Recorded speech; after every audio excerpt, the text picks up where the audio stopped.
Hello guys, कैसे हैं आप लोग। उम्मीद करता हूँ सभी स्वस्थ होंगे और आप सबकी बहुत अच्छे से पढ़ाई चल रही होगी। जैसा कि आप सभी जानते हैं कि हम 2024 के सेट्स को कर रहे थे क्लास 10 मैथमेटिक्स के। पिछले वीडियो में हमने आपको 2024 का जो सेट 4HY था उसे कंप्लीट सॉल्व कराया था। इसके सभी ऑब्जेक्टिव्स और सभी 2, 4, 6 नंबर वाले क्वेश्चंस आपको सॉल्व करा दिए थे। इस क्लास में हम 2024 का सेट 5HZ पढ़ने वाले हैं। इसके सभी ऑब्जेक्टिव्स को पढ़ेंगे और जो आपको ऑब्जेक्टिव दिख रहे हैं ये बिल्कुल डिफरेंट हैं, पीछे आपने नहीं पढ़े होंगे। सारे ऑब्जेक्टिव इंपॉर्टेंट हैं, हो सकता है 2025 बोर्ड एग्जाम में ये आ जाएं। ठीक है, चलिए तो हमारा जो पहला ऑब्जेक्टिव है वो क्या कह रहा है उसे देखिए। पहला ऑब्जेक्टिव कह रहा है कि परिमेय संख्या होगी, इसमें से कौन सी परिमेय संख्या है। परिमेय संख्या आपको पता है जो बटे में होती है, ठीक है, लेकिन ये तो बटे में नहीं है, ये अंडर रूट में है, तो ये अपरिमेय संख्या है। अंडर रूट 3 भी एक अपरिमेय संख्या है, अंडर रूट 7 भी एक अपरिमेय संख्या है, लेकिन अंडर रूट 9 जो है एक परिमेय संख्या है। अब आप कहोगे कि सर ये भी अंडर रूट में है, ये भी अंडर रूट में है, ये सभी तो अंडर रूट में है, तो ये कैसे परिमेय संख्या है। क्योंकि भाई इसका जो 9 है ना, 9 इसका वर्गमूल हमारा हो रहा है, निकल रहा है, ये पूर्ण वर्ग संख्या है। देखिए यहाँ पर मैं समझा देता हूँ आपको। देखिए यहाँ पर जो अंडर रूट 9 है ना बेटा, ये अंडर रूट 9 है, ऑप्शन सी सही होगा। देखिए अंडर रूट 9 को अगर आप सॉल्व करेंगे तो क्या मिलेगा मुझे, देखिए अंडर रूट का मतलब वर्ग, तो 9 का वर्गमूल कितना होता है, 3 होता है, और 3 के बटे में कुछ नहीं तो 1। देखिए ये बटे में आ गई, यानी ये एक परिमेय संख्या होगी। हमसे परिमेय संख्या पूछी गई थी, तो अगर हम इसे सॉल्व कर रहे थे, इस ऑप्शन सी को अगर हम सॉल्व कर रहे हैं तो हमें एक परिमेय संख्या मिल रही है, यानी हमारा ऑप्शन सी बिल्कुल करेक्ट है। इसके बाद अगला क्वेश्चन है, अगला ऑब्जेक्टिव कह रहा है कि किसी द्विघात समीकरण y बराबर ax² प्लस vx प्लस सी जहाँ a का मान 0 के बराबर नहीं है के ग्राफ का आकार होगा। मतलब कौन से आकार का ग्राफ बनेगा। यहाँ पर सबसे पहले तो हमें एक द्विघात समीकरण दी गई है। क्या है हमारे पास, हमारे पास एक द्विघात समीकरण है। क्वेश्चन नंबर हमारे पास दूसरा है बेटा, ठीक है। यहाँ पर हमें सबसे पहले एक द्विघात समीकरण दी गई है y बराबर ax² प्लस vx प्लस सी, जहाँ जो a है वो 0 के बराबर नहीं होगा। ठीक है, हमें बताना है कि इसका ग्राफ कौन से आकार का बनेगा। देखिए यहाँ पर यह इंपॉर्टेंट क्वेश्चन है, 2025 के लिए नोट करके लिख लीजिए। देखिए यहाँ पर ये कौन सी भैया समीकरण है, ये द्विघात समीकरण है। कौन सी समीकरण है ये द्विघात समीकरण है, सभी को पता है ना, ये द्विघात समीकरण है। और द्विघात समीकरण का जो ग्राफ होता है वो होता है इस प्रकार का, इस प्रकार का होता है। यानी ये कौन सा ग्राफ है भाई, कौन से आकार का ग्राफ है ये तुम्हारा है परवलयाकार, परवलयाकार। ठीक है, ये कौन सा ग्राफ है, परवलयाकार ग्राफ है। यानी कि आप ये दिमाग में डाल लो कि द्विघात समीकरण का ग्राफ जो होता है वो होता है परवलयाकार। ठीक है, तो किस प्रकार का, किस आकार का ग्राफ होगा, ये होगा परवलयाकार, यानी ऑप्शन सी, ऑप्शन ए बिल्कुल करेक्ट हो जाएगा। इसके बाद क्वेश्चन नंबर 3 कह रहा है समीकरण निकाय x/a बराबर y/v है, ax प्लस by बराबर a² प्लस b² है, तो हमें y का मान निकालना है।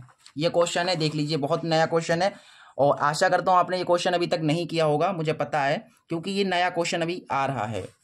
हमारे पास यहाँ पर दिया गया है, एक समीकरण दी गई है। सबसे पहले तो x/a बराबर y/v दिया है, ठीक है, तथा हमें और भी कुछ दिया गया है यहाँ पर, ax प्लस vy बराबर a² प्लस v² दिया है।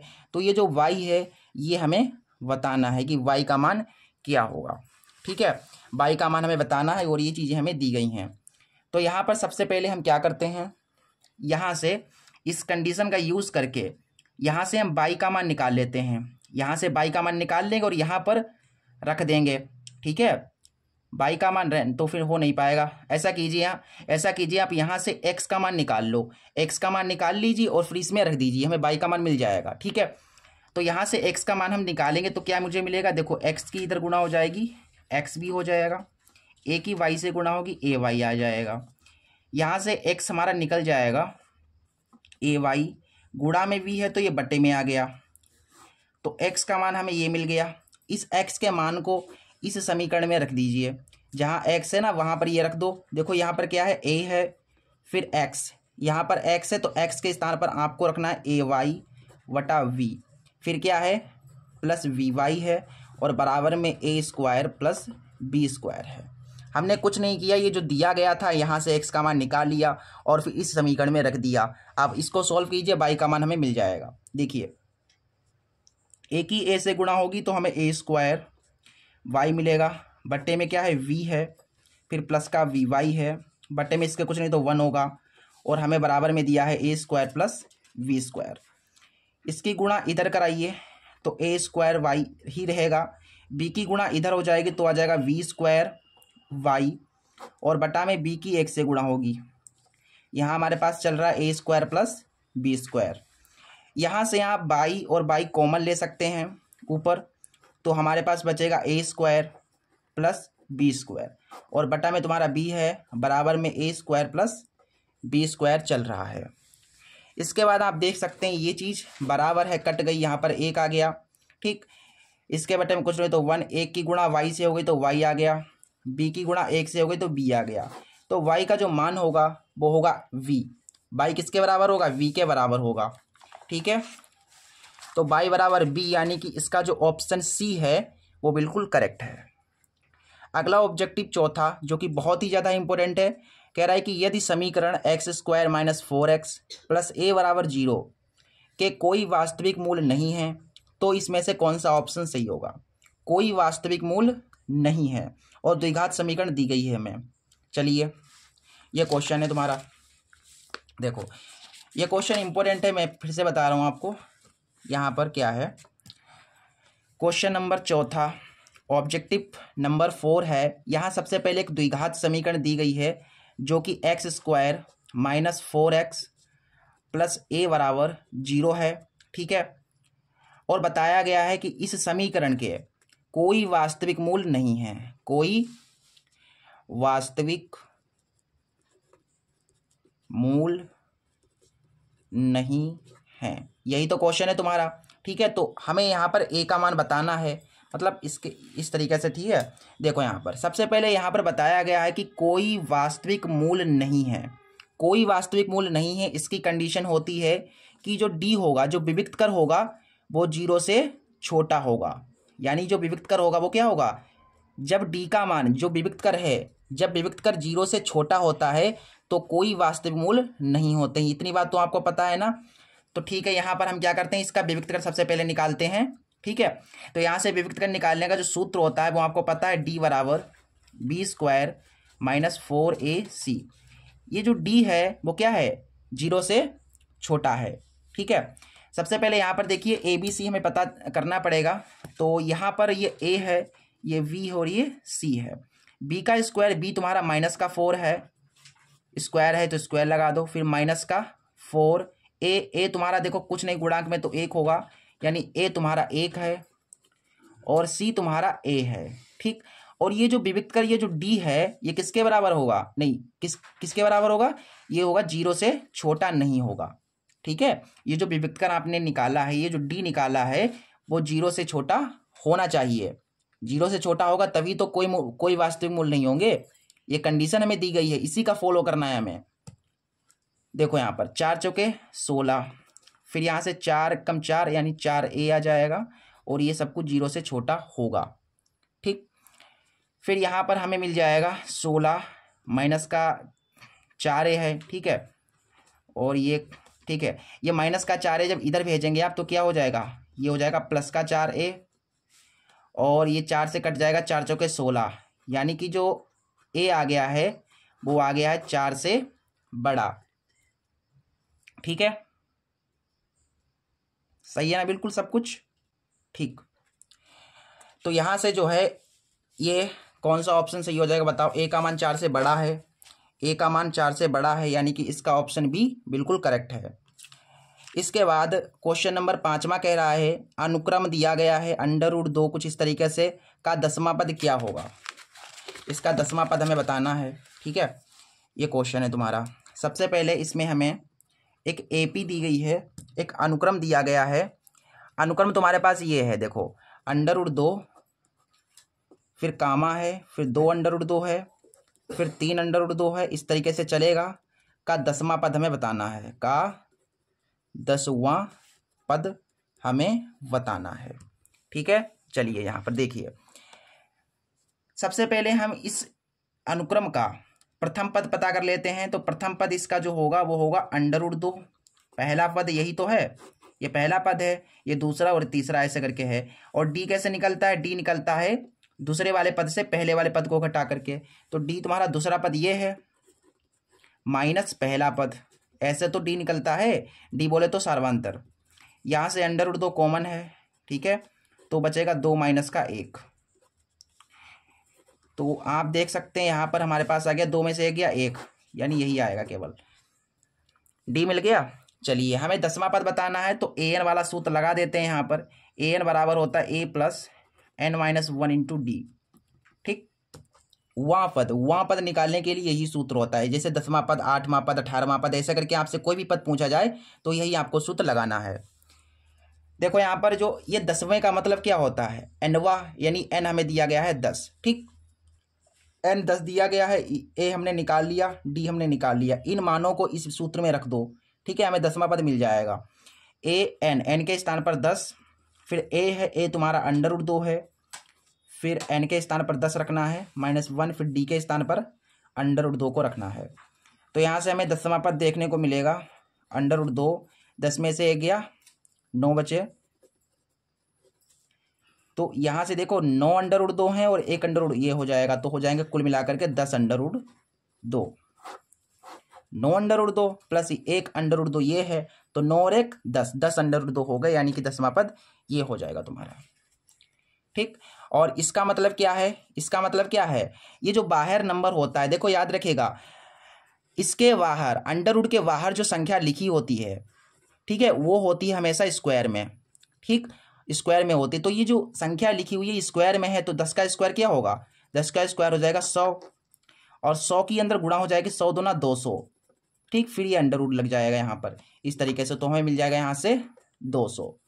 ठीक है, तो इस वाले को हम ऐसे लिख सकते हैं, अंडर रूट के अंदर 200 भी लिख सकते हैं।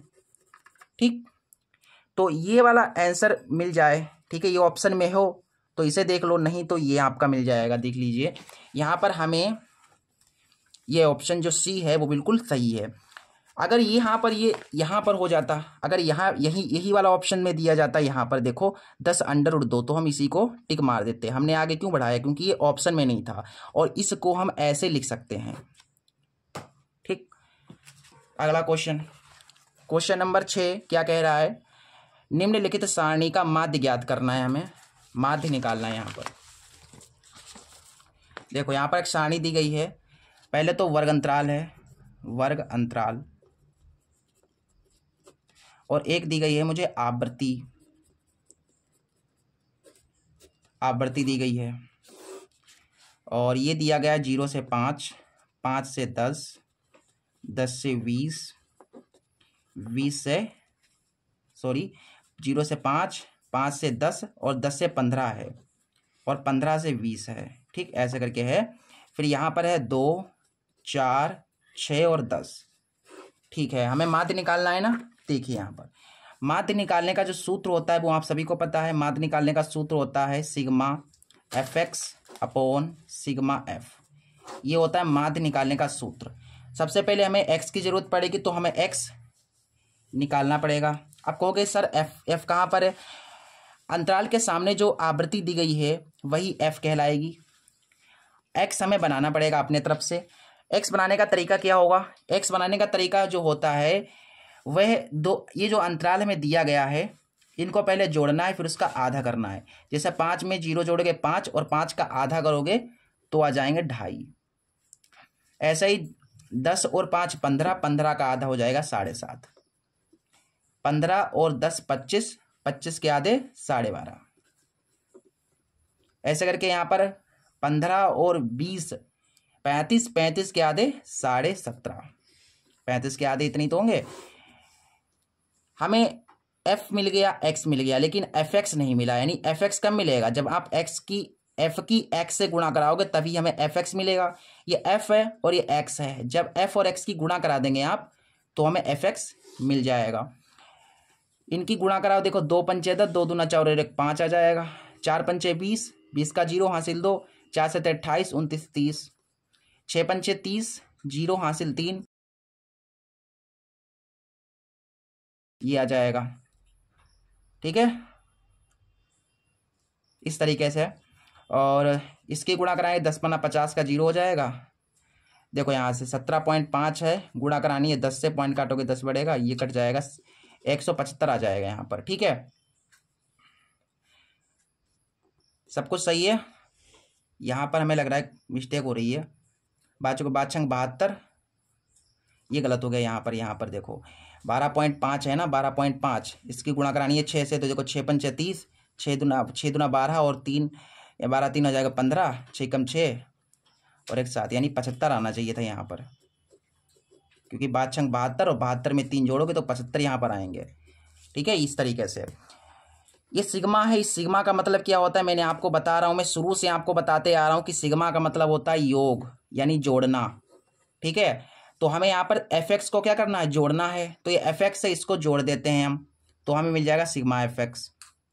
देखिए जोड़िए यहाँ पर 5 और 5 10 और 5 15, 7 और 1 8, 8 में 7 जोड़िए 15, 15 3 18, एक और ये हो जाएंगे यहाँ पर 285 हो जाएगा। ठीक है, सही है ना, बिल्कुल करेक्ट। चलिए फिर इसके बाद हमें सिग्मा करना पड़ेगा एफ का भी, तो एफ ये है तो इसका सिग्मा करिए 10 और 6 16, 16 4 20 और 2 22, ये आ गए। ठीक है, इसके बाद हम भाग देंगे, आराम से हमारा काम हो जाएगा। मतलब इस सूत्र में रख देंगे मानों को। सिग्मा एफ एक्स हमारा आया है 285 बटा सिग्मा एफ आया है 22, भाग देंगे तो हमें क्या मिलेगा बताओ फटाफट। 22 कम 22, 6 बचेंगे 65, 22 दूना 44, 22 तियाँ 66, 22 दूना 44 12.95।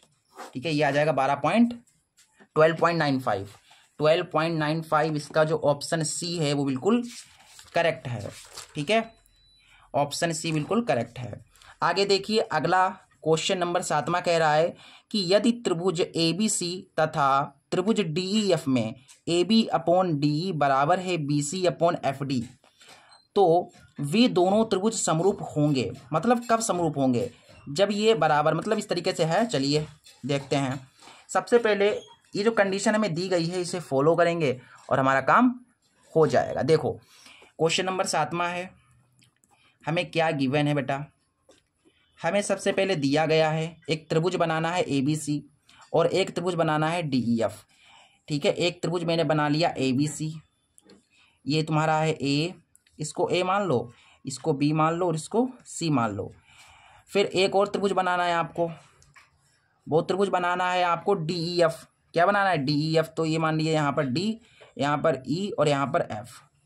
आप मान सकते हैं, देखो ये मैंने ए यहाँ पर माना है तो आप यहाँ पर मान सकते हैं, कोई दिक्कत नहीं है। जैसे आप सोचो कि मैंने ए यहाँ पर माना तो आप भी यहीं पर ए मानो, आपकी मर्जी, कहीं पर ए मान लो, कहीं पर बी मान लो, कहीं पर एफ मान लो, कहीं पर डी, आपकी मर्जी है। It's depended on you. ठीक है, आगे देखिए, आगे यहाँ पर है, कह रहा है कि इन दोनों त्रिभुजों में A B upon D E. देखिए यहाँ पर ध्यान से क्या है भाई, यहाँ पर है a B upon D E बराबर v c upon F D.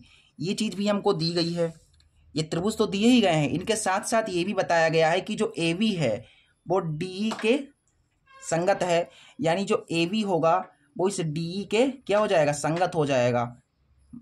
ठीक है, अनुपात यानी बराबर होगा। फिर इसके बाद बी सी जो है, ये जो बी सी है इस एफ डी के क्या है, संगत है। इसका मतलब यहाँ का जो कोण होगा वो यहाँ के कोण के बराबर होगा। ठीक है, इस तरीके से हम कह देंगे कि कोण यहाँ का जो V है वो कोण D के बराबर होगा। क्यों बराबर होगा भाई, क्योंकि भाई इस वाले एंगल के ये दोनों भुजाएं इस वाले एंगल के दोनों भुजाओं के संगत है। ठीक है, इसलिए हम ये कह देंगे कि यहाँ का जो कोण है वो यहाँ के कोण के बराबर है। ठीक, यहाँ अगर x डिग्री है तो यहाँ पर भी x डिग्री होगा। क्यों होगा, क्योंकि इन दोनों कोणों की संगत भुजाएं, इन दोनों की संगत भुजाओं का अनुपात क्या है, बराबर है, इसलिए। चलिए, आशा करता हूं आपने समझ लिया होगा। आगे देखिए 8वां क्वेश्चन कह रहा है कि शीर्ष 0,4 0,0 और 3,0 वाले त्रिभुज का परिमाप कितना होगा। अच्छा, एक त्रिभुज बनाना है हमें सबसे पहले इस क्वेश्चन में भी। क्वेश्चन नंबर हमारा 8वां है। यहाँ पर सबसे पहले हमने बना लिया एक त्रिभुज ए, बना लिया मैंने इस तरीके से एक त्रिभुज। इस त्रिभुज की भुजाएं मान लो ये ए है, ये मैंने वी मान ली और इसको मान ली सी, ए वी सी इस तरीके से है।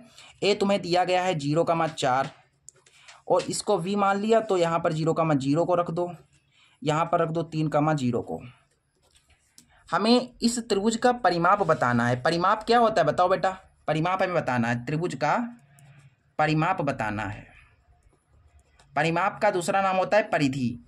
आपसे परिधि पूछे या परिमाप पूछे, दोनों का मतलब होगा सेम ही। परिमाप यानी कि परिधि हमें बतानी है। तो परिमाप क्या होता है? परिमाप बोले तो बाउंडेशन। ये इस त्रिभुज का ये वाली भुजा, ये वाली भुजा और ये वाली भुजा, ये क्या है? परिधि है। ये तो बाउंडेशन जो है ना, बाउंडेशन जो बाउंड्री है उसे हम परिधि कहेंगे। जैसे खेत है आपका खेत, तो जो आपके खेत की मेड़े हैं साइड की ना, इस तरीके की, ये जो बाउंडेशन है आपके खेत के चारों ओर, वो है परिधि। तो पता होगा, छोटी सी बात है। तो हमें ये बताना है, त्रिभुज की परिधि बतानी है, परिमाप बताना है। ये कब मिलेगा? जब हमें ये पता होगा, AC पता होगा, AB पता होगा और BC पता होगा। ये कैसे पता करेंगे भाई? बहुत सिंपल है। AB की दूरी निकाल लो, AB की दूरी निकाल लो दूरी सूत्र से, फिर हम BC की दूरी निकाल लेंगे, फिर AC की दूरी निकाल लेंगे, फिर इन सबको जोड़ देंगे, काम हमारा हो जाएगा। AB की दूरी क्या होगी बताओ फटाफट? फार्मूला आपको पता ही है क्या होता है? अंडर रूट में x2 माइनस x1 का whole square plus y2 minus y1 का होल स्क्वायर। AB यहाँ पर x1 y1 x2 y2 ऐसे करेंगे, तो यहाँ पर जब मान को रखेंगे तो 4 चौके 16 यानी कि 4 मिल जाएगा हमें। AB कितना मिल जाएगा? 4 सेंटीमीटर मान लो, 4 ही मानो, केवल सेंटीमीटर तो मानना नहीं है, 4, ठीक है। फिर ये जो BC निकलेगा वो निकलेगा 3। आप निकाल लेना BC की दूरी निकाल लेना, क्योंकि 0 से 3 जाएगा, मतलब 3 ही आएगा, विश्वास करो 3 ही आएगा ये, ठीक है, 3 आएगा ये वाला। और ये कितना मिलेगा फिर? ये वाला देखो, AC की दूरी हमें पता करनी है, AC की दूरी। चलिए यहाँ पर इसे देख लेते हैं क्या होगा। देखो क्या बताना है हमें? AC की दूरी। AC की दूरी कैसे निकलेगी भाई? दूरी सूत्र से निकलेगी। तो पहले होगा x2 माइनस x1, 0 में से 3 जाएंगे तो 3 का square, plus y2 minus y1, 4 minus 0 यानी 4 का स्क्वायर। ठीक, इन्हें सॉल्व कीजिए थोड़ा सा। देखो 3 3 9 और 4 चौके 16, 16 9 25 और 25 का वर्गमूल 5, यानी कि यहाँ पर ये जो हो जाएगा ये हो जाएगा 5। तो परिमाप कितना हो जाएगा बताओ? परिमाप हो जाएगा तुम्हारा, यहाँ पर परिमाप हो जाएगा 5 + 4 + 3, 5 4 9 और 9 3 12, यानी परिमाप हो जाएगा 12। ठीक है, बहुत सिंपल सा क्वेश्चन था, आराम से बन गया। 12, इसका जो ऑप्शन C है वो बिल्कुल करेक्ट है। चलिए 8 क्वेश्चन हो गए हैं, 8 ऑब्जेक्टिव हमारे बन गए हैं। इसके बाद देखिए नवा ऑब्जेक्टिव। हमारा जो नवा ऑब्जेक्टिव है वो कह रहा है कि यदि 3 tan A बराबर 4 है तो sec A का मान कितना होगा? ये तो सिंपल क्वेश्चन है भाई। 3 tan A बराबर हमें दिया गया है 4, तो हमें sec A बताना है। ये क्वेश्चन आपने प्रश्नावली 8.1 में किया है। इस तरीके के क्वेश्चन आपने किए हैं। सबसे पहले इस प्रकार के क्वेश्चंस को सॉल्व करने के लिए बनाना पड़ेगा समकोण त्रिभुज। तो ये समकोण त्रिभुज है, इसे मान लो A, इसे B मान लो, इसे C मान लो। यहाँ पर सबसे पहले इसे थोड़ा सा सरल कर लो। tan A बराबर 4, ये 3 गुणा में तो बट्टे में आ गया। आपको पता है लाल बटा कक्का, यहाँ साइन होता है, यहाँ होता है कोस और यहाँ पर होता है टेन। टेन हमें चाहिए क्योंकि देखो टेन चाहिए, तो टेन बराबर यहाँ से सूत्र हम निकाल सकते हैं।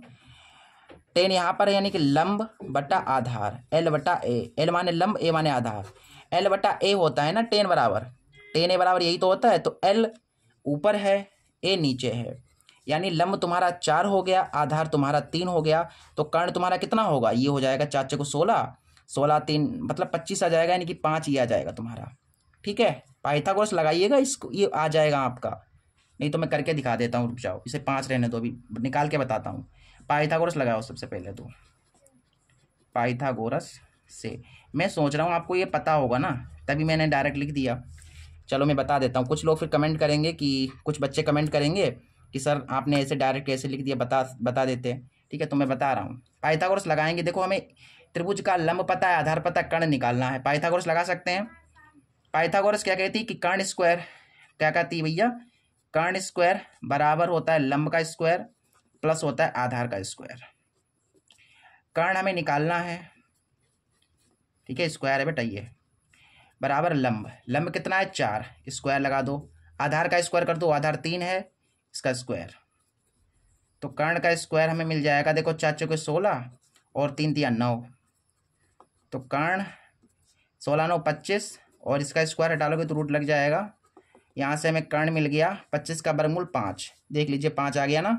इस तरीके से जो है आपको कर्ण मिल गया है। हमें निकालना है सेक ए, ठीक है। तो सेक ए आराम से निकाल सकते हो। सेक ए, सेक कहाँ पर होता है, यहाँ पर सेक होता है क्योंकि यहाँ कोसिक, यहाँ सेक और यहाँ पर होता है कोट। हमें सेक चाहिए तो सेक हो जाएगा कर्ण बटा आधार, कर्ण बटा आधार।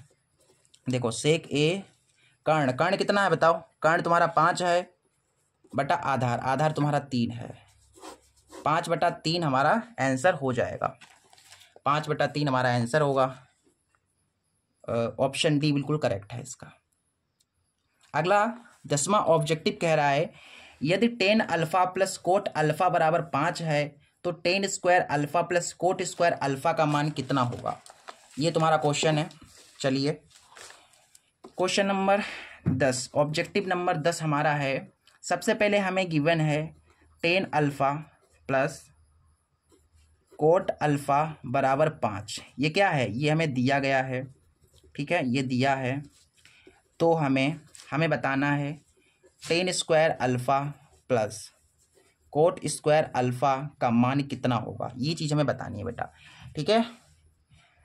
तो ये कैसे निकलेगा भाई, ये निकालने के लिए आपको करना पड़ेगा दोनों तरफ वर्ग। यहाँ पर आपको दोनों तरफ वर्ग करना पड़ेगा तभी ये निकल पाएगा। तो क्या करेंगे, दोनों ओर वर्ग करने पर, दोनों ओर वर्ग करने पर यहाँ पर भी वर्ग करना है, tan alpha plus coat alpha का वर्ग और 5 का भी वर्ग कर दो। यहाँ से ये a मान लो, इसे b मान लो, तो a प्लस बी का होल स्क्वायर बन गया। a प्लस बी का होल स्क्वायर होता है a स्क्वायर, a स्क्वायर है तुम्हारा 10, तो 10 square plus b square, b तुम्हारा कोट है तो कोट का स्क्वायर प्लस 2ab, 2a और b तुम्हारा कोट है, और बराबर में देखो 5 का स्क्वायर 5 25। यहाँ से देखो ये हमें चाहिए ten square alpha plus coat square alpha, तो इसमें कोई छेड़छाड़ नहीं करेंगे। यहाँ से देखो 2 है, 10 को आप लिख सकते हो 1 कोट और ये तुम्हारा है कोट अल्फा। यहाँ से 25, कोट अल्फा से कोट अल्फा कट गया, ten square alpha plus coat square alpha plus का 2 एकम 2 बराबर में 25। हमारा जो हमें जो चाहिए वो हमें मिल गया। देखिए ten square alpha plus coat square alpha बराबर 25, प्लस का 2 इधर गया, माइनस का 2 हो गया। फाइनली हमें मिल गया ten square alpha plus coat square alpha. कितना आया बताओ, 25 में से 2 गया, 23 बचा। ये आपका आ गया आंसर, ठीक है। हमें यही चाहिए था, देखो ten square alpha plus coat square alpha का मान चाहिए था, इस तरीके से हमने 23 निकाल लिया। 23 यानी कि इसका ऑप्शन सी बिल्कुल करेक्ट है। अगला क्वेश्चन नंबर 11 कह रहा है कि यदि साइन थीटा बराबर कोसिक थीटा है तो यहाँ पर थीटा का मान हमें बताना है, ठीक है। ये क्वेश्चन है तुम्हारा। चलिए क्वेश्चन नंबर 11वां है क्वेश्चन। सबसे पहले हमें यहाँ दिया गया है साइन थीटा बराबर कोसिक थीटा, तो हमें यहाँ पर थीटा का वैल्यू बताना है और कुछ ऑप्शन दिए गए हैं यहाँ पर, ठीक है। इन ऑप्शंस में से आप कोई भी मतलब रख करके देखिए। ऑप्शन ए 0 डिग्री रखेंगे, अगर आप थीटा के स्थान पर 0 डिग्री रखेंगे तो यहाँ साइन 0 हो जाएगा, साइन 0 का मान हो जाएगा 0 और कोसिक 0 का मान हो जाएगा अपरिभाषित, मतलब ये बराबर नहीं आएगा। अब फिर π/4 रखेंगे तो साइन 45 का मान हो जाएगा यहाँ पर 1/√2 और कोसिक π/4 यानी कोसिक 45 का मान √2, तो ये भी बराबर नहीं आएगा।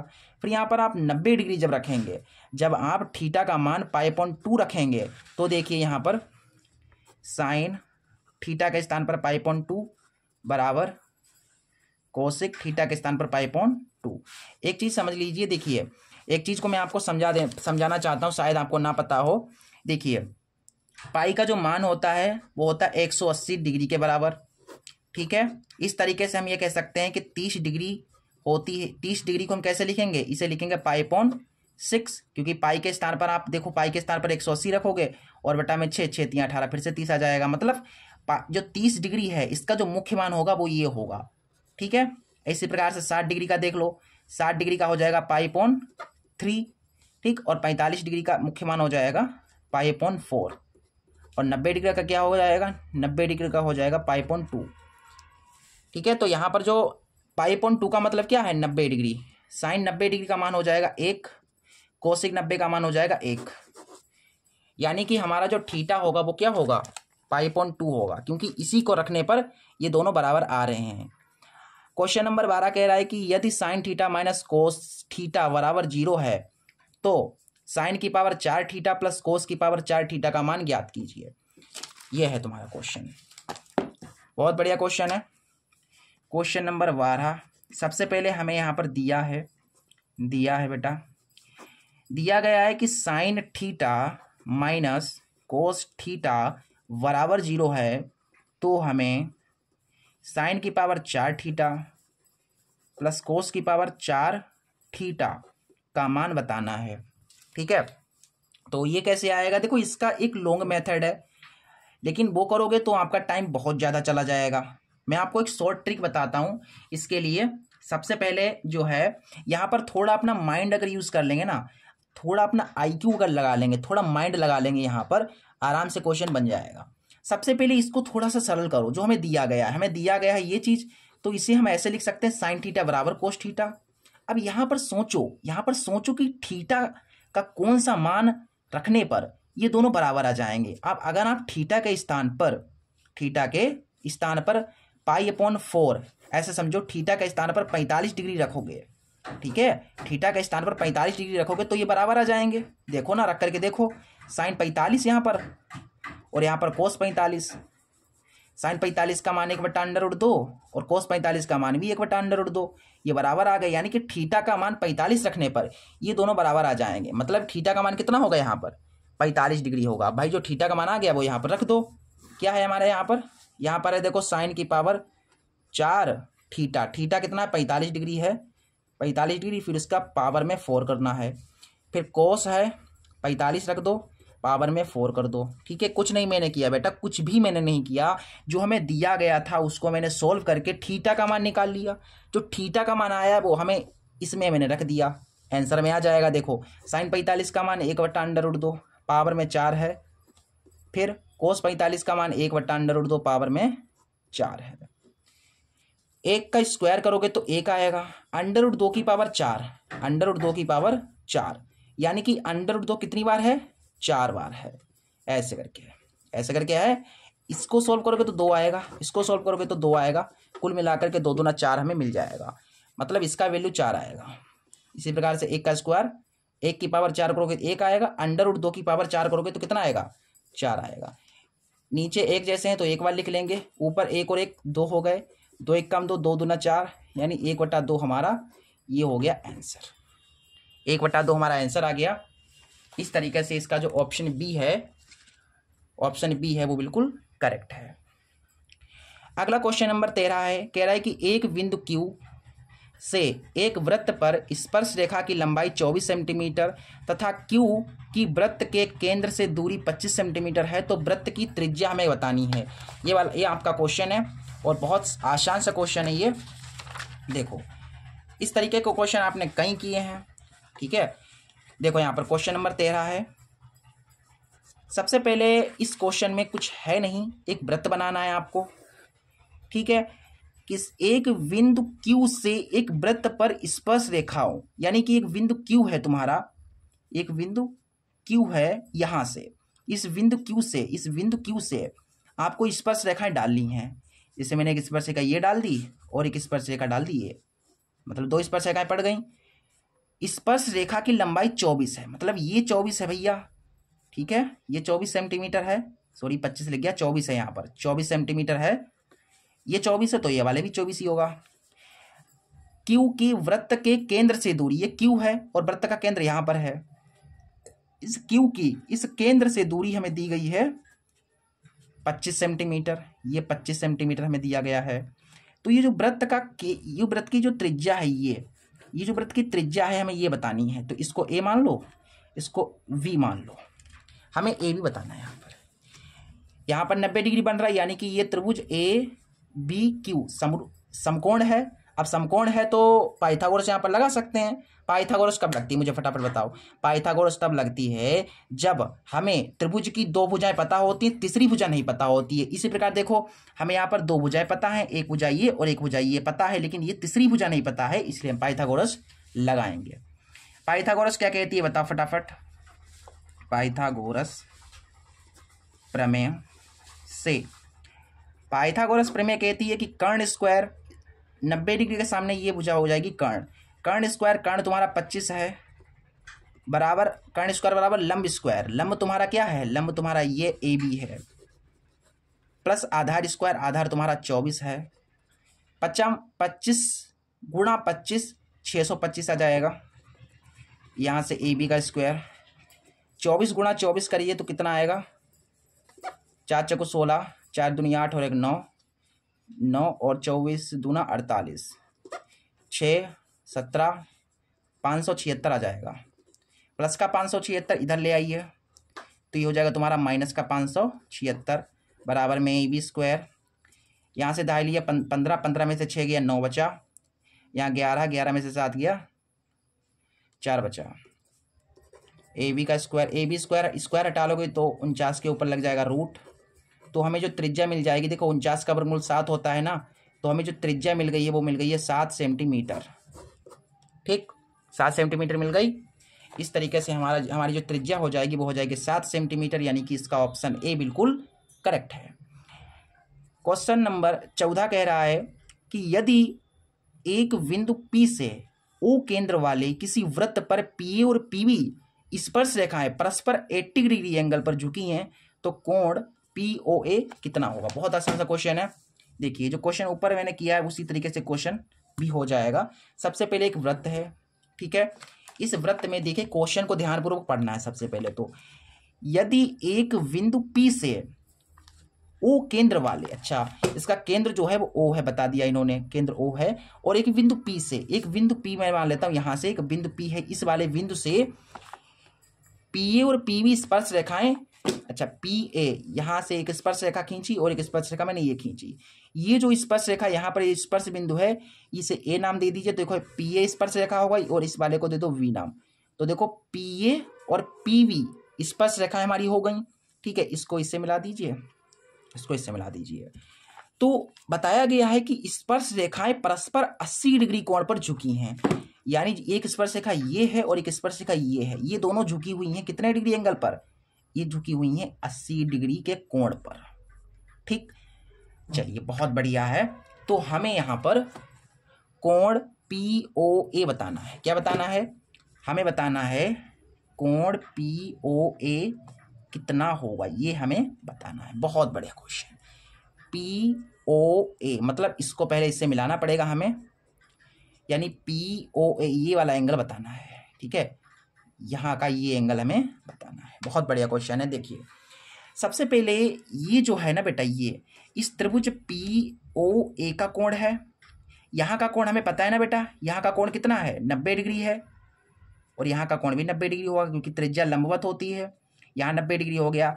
अच्छा ये पूरा का पूरा 80 है, तो ये कितना होगा बताओ, ये पूरा 80 है तो ये 40 होगा आधा, ठीक है। ये 40, इतना 40 है, मतलब ये एक त्रिभुज है, इसका एक कोण हमें पता चल गया 40 ये, और आपको पता है त्रिभुज की तीनों कोणों का योग 180 होता है, यानी त्रिभुज का एक कोण ये 40 प्लस ये 90 प्लस ये वाला कोण, यानी कि कोण POA ये वाला कोण है, ठीक है। कितना होगा 180 होगा। देखिए यहाँ से आ जाएगा 9 4 13 यानी 130 डिग्री प्लस कोण POA बराबर में 180 डिग्री। यहाँ से हमारा आंसर आ गया POA बराबर 180 प्लस का 130 इधर आएगा, माइनस का 130 हो जाएगा। कोण POA 180 में से 130 जाएंगे तो बचेंगे 50 डिग्री, ठीक है। 50 डिग्री आ गया हमारा आंसर। जो कोण POA होगा वो होगा 50 डिग्री, यानी इसका ऑप्शन भी बिल्कुल करेक्ट है। 15वां क्वेश्चन कह रहा है कि R त्रिज्या वाले वृत्त के उस त्रिज्य खंड का क्षेत्रफल ज्ञात कीजिए जिसका कोण थीटा है। देखिए तो यहां से तुम्हारा हो जाएगा ऑप्शन बी बिल्कुल करेक्ट, क्योंकि ऑप्शन बी जो है इसको अगर आप सोल्व करेंगे तो हमें त्रिज्य खंड का क्षेत्रफल मिलेगा। देखिए क्या है यहाँ पर, थीटा बटा 720 क्या है बताओ। देखो मैं बता देता हूँ, तुमको समझाना चाहूँगा यहाँ पर। देखो क्या है ऑप्शन बी में, इसमें है थीटा बटा 360, यहाँ पर थीटा बटा 720 गुणा 2πr²। लेकिन इसे सॉल्व कीजिए, देखिए 2 3 6 2 6 12, यानी थीटा बटा 360 गुणा πr²। मतलब ये है कि इस ऑप्शन बी को अगर आप सॉल्व करेंगे तो हमें त्रिज्यखंड का क्षेत्रफल मिल जाएगा। हमसे ही पूछा गया, यानी ऑप्शन बी बिल्कुल करेक्ट है। क्वेश्चन नंबर 16 कह रहा है कि एक ठोस पाइप का व्यास 4 सेंटीमीटर है, उसकी लंबाई 20 सेंटीमीटर है, तो पाइप में प्रयुक्त धातु का आयतन, यानी कि हमें पाइप का आयतन बताना है। ये क्वेश्चन है हमारा, आसान सा क्वेश्चन है। सबसे पहले एक पाइप है, ये मैंने मान लिया पाइप तुम्हारा इस तरीके का है। पाइप तो ऐसे ही होगा भैया, ये पाइप है तुम्हारा, ये पाइप है भाई, ठीक है। पाइप कैसा है, बेलनाकार है। पाइप कैसा है, बेलनाकार है। इस पाइप का हमें व्यास दिया गया है, क्वेश्चन नंबर तुम्हारा है 17, ठीक, सॉरी 17 नहीं 16, क्वेश्चन नंबर 16 है। इसमें हमें व्यास दिया गया है, इस पाइप का जो व्यास दिया गया है वो दिया गया 4 सेंटीमीटर। ये केंद्र है, ये पूरा का पूरा व्यास है 4 सेंटीमीटर, ठीक है। तो व्यास 4 है, इसका मतलब त्रिज्या इसकी हो जाएगी आधी, 4 का आधा 2 सेंटीमीटर, ठीक है। त्रिज्या मिल गई। और इसकी हमें हाइट भी दी गई है बेटा। इसकी जो हाइट हमें दी गई वो दी गई है, कितनी दी गई है बताओ फटाफट। इसकी जो लंबाई है वो है 20 सेंटीमीटर। हमें बताना है इसका आयतन। ये वेलनाकार है, यानी वेलन का आयतन हम लगा देंगे यहाँ पर। वेलन का आयतन, वेलन का आयतन बराबर, बेलन का आयतन क्या होता है बताओ। बेलन का आयतन होता है πr²h। पाई का वैल्यू रहने दो, अभी रहने दो रखने को, r²। r तुम्हारा 2 है तो 2 का स्क्वायर, h तुम्हारा 20 है, यानी कि पाई है 2 दूना 4 और ये 20 हैं, 4 दूना 8 यानी 80। पाई हमारा आंसर आ जाएगा सेंटीमीटर क्यूब में, ये तुम्हारा हो जाएगा आंसर 80 पाई सेंटीमीटर क्यूब। इसका जो ऑप्शन डी है वो बिल्कुल करेक्ट है। बेटा मैंने पाई का वैल्यू क्यों नहीं रखा, क्योंकि हमारा जो ऑप्शन दिया गया था वो पाई में दिया गया था, इसलिए मैंने पाई का वैल्यू नहीं रखा। क्वेश्चन नंबर 17 कह रहा है कि आर त्रिज्या के एक ठोस अर्धगोले का कुल पृष्ठीय क्षेत्रफल हो जाएगा 3πr²। याद रखिएगा कि अर्धगोले का कुल पृष्ठीय क्षेत्रफल होता है 3πr², ठीक है। सही है ना, बिल्कुल ठीक है। आगे देखिए क्वेश्चन नंबर 18 कह रहा है कि निम्नलिखित सारणी का माध्यक वर्ग निकालना है। बेटा माध्यक वर्ग के स्थान पर बहुलक वर्ग भी आपसे पूछ सकता है। बहुलक वर्ग पूछे या माध्यक वर्ग पूछे, आपको देखना है बारंबारता का सबसे बड़ा आंकड़ा। ये बारंबारता है, इसका सबसे बड़ा आंकड़ा कौन है, इसमें सबसे बड़ा है 18। 18 के ऊपर वाला हो जाएगा तुम्हारा माध्यक वर्ग। यहाँ पर बहुलक वर्ग पूछता तब भी यही होता हमारा 30 से 40, यानी इसका ऑप्शन हो जाएगा सी, बिल्कुल करेक्ट है। 19वां क्वेश्चन कह रहा है कि एक बारंबारता सारणी का माध्य और माध्यक क्रमशः 30 और 35 हैं, तो इसका बहुलक कितना होगा। ये क्वेश्चन है तुम्हारा, ठीक है। इस क्वेश्चन में हमें क्वेश्चन नंबर 19 है, हमें दिया गया है माध्य। जो बेटा माध्य दिया गया है वो दिया गया है 30, और जो माध्यक दिया गया है वो हमें दिया गया है 35। तो हमें बताना है बहुलक। क्या बताना है बेटा, बहुलक बताना है। बहुलक निकालने का जो सूत्र होता है वो क्या होता है, बहुलक बराबर होता है 3 माध्यक माइनस 2 माध्य। यहाँ से देखिए 3 माध्यक कितना है तुम्हारा 35 है, फिर माइनस 2 माध्य, माध्य कितना है 30 है। 35 तियाँ देखो 35 15, 3 तियाँ 9 और 1 10, 105, 30 दूना 60, घटाएंगे तो हमें मिल जाएगा 45। 45 हमारा आंसर आ जाएगा यहाँ से। ऑप्शन भी बिल्कुल करेक्ट। क्वेश्चन नंबर 20 में कह रहा है कि यदि एक घटना निश्चित रूप से घटनी है, यदि एक घटना निश्चित रूप से घटती है मतलब घटती ही है, तो इसकी प्रायिकता कितनी होगी। भाई एक काम है वो होना ही होना है, मतलब हो ही जाता है, तो इसके कितने % चांस है भाई, इसके कितने प्रतिशत चांस हैं कि ये काम हो जाएगा। 100% चांस है भाई। देखो इन्होंने कह दिया कि एक काम बिल्कुल हो ही जाता है, कतई बिल्कुल कन्फर्म हो जाता है, मतलब जैसे पास होना है, गोपाल को पास होना तो वो हो गया, तो इसके कितने % चांस थे, 100% चांस थे। 100% कितने थे, 100% थे। 100% को सॉल्व करोगे तो कितना आएगा, देखो इस परसेंट को टालने के लिए बटे में 100 डालोगे, यानी 1। ठीक है, 100% का मतलब 1 होता है। ऑप्शन डी बिल्कुल करेक्ट है। एक चाहे तो दिमाग में बैठा लो, दिमाग में डाल लो कि यदि एक घटना होनी ही होनी है, यदि एक काम बिल्कुल होना ही होना है, तो उसकी जो प्रायिकता होगी वो होगी 100%। 100% का मतलब होता है 1। समझ में आ गया। चलो अगली क्लास में हम इसके जो वर्णात्मक प्रश्न हैं, जो 2, 4, 6 नंबर वाले प्रश्न हैं, इन्हें हम सॉल्व करेंगे। ठीक है, तो वेट कीजिए, अगली वीडियो कल आ जाएगी। ठीक है, वीडियो अच्छी लगी हो, क्लास अच्छी लगी हो तो वीडियो को लाइक कर दो, फ्रेंड्स के पास इस वीडियो को शेयर कर दो और कमेंट जरूर कीजिएगा। कोई भी आपका क्वेश्चन हो कमेंट कर दीजिएगा। मिलते हैं अगले वीडियो में, तब तक के लिए नमस्ते, जय हिंद, जय भारत।